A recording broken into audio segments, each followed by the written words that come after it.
పేదవాడు ఆకలితో ఉండవద్దు అని చెప్పి 5 రూపాయల భోజనం పెట్టే అన్నపూర్ణ సెంటర్లు పెట్టుకున్నాం.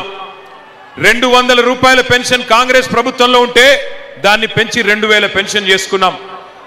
బస్తీ దవాఖానాలు 350 పెట్టుకున్నాం. బస్తీలలో ఉండే పేదవాళ్ళకి ఇబ్బంది కావద్దని చెప్పి 20,000 లీటర్ల వరకు ఉచిత మంచినీళ్లు కేసీఆర్ గారి నాయకత్వంలో అందించుకున్నాం. 95% మంచినీళ్ల సమస్య పరిష్కారం చేసుకున్నాం. 100% జనరేటర్లు అవసరం లేకుండా, ఇన్వర్టర్లు అవసరం లేకుండా బ్రహ్మాండంగా కరెంటు సమస్యను శాశ్వతంగా పరిష్కారం చేసుకున్నాం.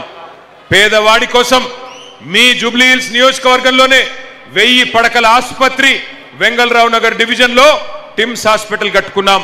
ఇక్కడ నుంచి యూసుఫ్గూడ నుంచి 2-3 కిలోమీటర్ల దూరంలోనే 1000 పడకల ఆసుపత్రి కట్టుకున్నాం. మీకోసమే దాన్ని కూడా నిర్మాణం చేసుకున్నాం. ఇగో వెనకాల మెట్రో కనబడుతున్నది. మెట్రో పూర్తి చేసుకున్నాం. హైదరాబాద్ లో 42 ఫ్లైఓవర్లు నిర్మాణం చేసుకున్నాం. కొత్త లింక్ రోడ్లు కట్టుకున్నాం.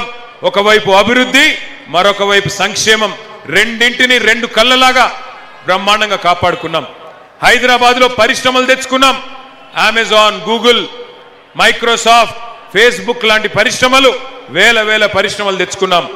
లక్షల కొద్ది ఉద్యోగాలు సృష్టించుకున్నాం.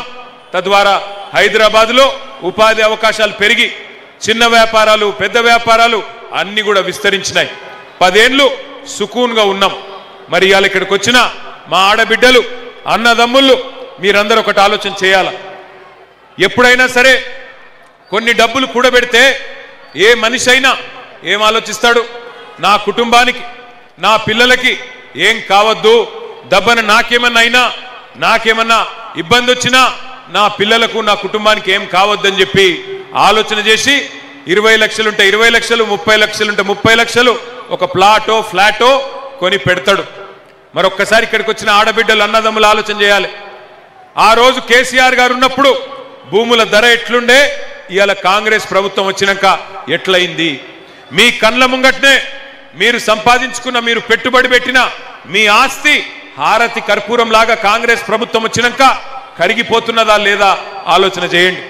ఇవాళ ఇంకొక మాట కూడా నేను అడుగుతా ఉన్నా ఇక్కడికి వచ్చిన మా ఆడబిడ్డల్ని. ఇక్కడ పోటీ చేస్తున్న కాంగ్రెస్ అభ్యర్థి అంటుండట, నేను లోకలోని అంటుండట. నేను అడుగుతున్నా మా ఆడబిడ్డల్ని, అన్నదమ్ముల్ని, లోకలు నాన్ లోకల్ కాదు ఇక్కడ పంచాయతీ. ఇక్కడ మీరు ఆలోచించవలసింది ఒక్కటి. ఎన్ని అబద్ధాలు చెప్పి ఆ కాంగ్రెస్ పార్టీ అధికారంలోకి వచ్చిందో ఒక్కసారి గుర్తు తెచ్చుకోండి. ఎన్ని గ్యారంటీలు అని చెప్పిండ్రు, ఎంతమందికి ఎన్ని హామీలు ఇచ్చిండ్రు ఒక్కసారి గుర్తు తెచ్చుకోండి. ఆ వీడియోలు కూడా మీకోసం ఇక్కడ పెట్టి ఉన్నాం.